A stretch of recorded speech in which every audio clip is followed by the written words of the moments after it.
someone came up to me a couple of days ago, which got me reflecting. And they asked me, how do I stay on top of myself without burning myself off?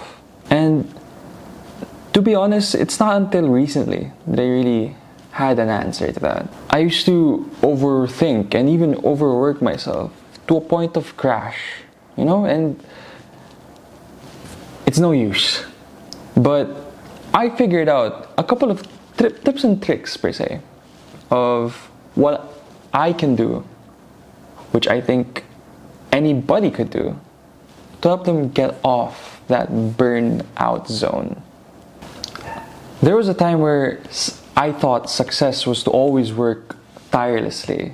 I'd skip breaks and just keep going through, pushing through, thinking to myself that this is what it takes to attain success.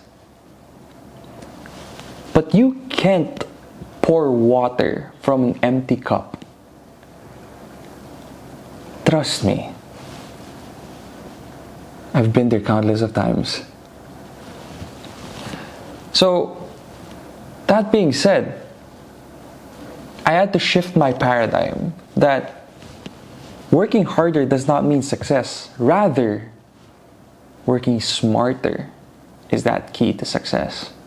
The first thing I learned that was one of the biggest game changers for me was to understand the problem, but also learn how to break it down.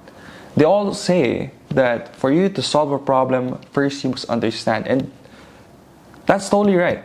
I totally agree that should be the case. You should understand your problem before even trying to solve it.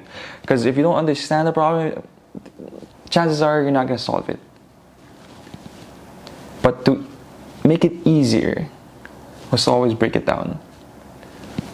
Go to a step-by-step formula that you can create yourself in order to attack a problem. So this could be multiple ways, but you don't have to always dive into the whole thing. Because yes, you may understand the problem, but if you dive straight into it, it might be a big pile of work that you just don't know where to start, inevitably getting yourself overwhelmed and going back to what we call the burnout zone. So that's something you want to avoid, is to just keep on hitting things heads on. You gotta strategize. Again, you gotta really play it smart. So the second thing I learned was taking a step back. I know it sounds stupid. In order to chase success, you have to consistently work. You hear people online keep on saying to you, or always telling you to work, to just hustle through everything. There is some truth to that, but let's look at the grand scheme of things. Let's say in 1 month, first 2 weeks, the first 2 weeks you do tons of work. Then you crash and burn out for the next 2 weeks. Buddy, if you keep on doing that for 1 whole year, you only worked for half the year. Right? So it doesn't add up. Ideally, we want to be working more than half the year. Or we want to provide productivity or have productivity throughout the whole year if possible.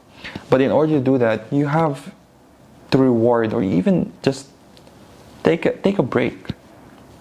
One thing that I've done that has been entirely helpful, that makes me keep on going, was I attack a problem or I attack a task that I have to do the task that I have to do. After all of that, there will be a phase wherein I could just rest. This is what I call the wild card moment, where this could be anything I want to do. If I decide that I want to perhaps go to a gym as my sort of rest, then I will go to the gym. If I want to be playing games and play with my bros, then I'll play games and play with the bros. Or if I want to sleep, which I think I lack a lot, then I will probably sleep. you do the things, the hard things right away, and then reward yourself by the end of it all. Just taking a break. And I can tell you 100% certain, this will be one of the biggest game changers for you. For someone who's been consistently working, this has to be one of the game changers for you. Because before, like I said, I used to always work time and time again, and it just led me to a consistent flow of burnout. Not the best feeling. Which lead us to the third point, which is understand your why. So what do I mean? You're chasing success for a reason. You must understand yourself. Remember why you're doing this. Remember why you're hustling your way through. Remember why you're always pushing yourself. Because in the end of the day, it's because of purpose. I would cover a whole other topic, but essentially, understand Ikigai. Understand where you fit and what the things you like, your passion, and what you could do. More than just for yourself. Have a goal, have a dream that is just more than just yourself. Something inevitably bigger. Once you find that, motivation won't be even there. You don't need motivation. You'll be disciplined enough to know that this goal is more than just you. It could be for your family, it could be your parents. You want to retire them. It could be your whole family your whole family. You want to provide for them. You want to see them have the life that they deserve. Or it could be as simple as your partner.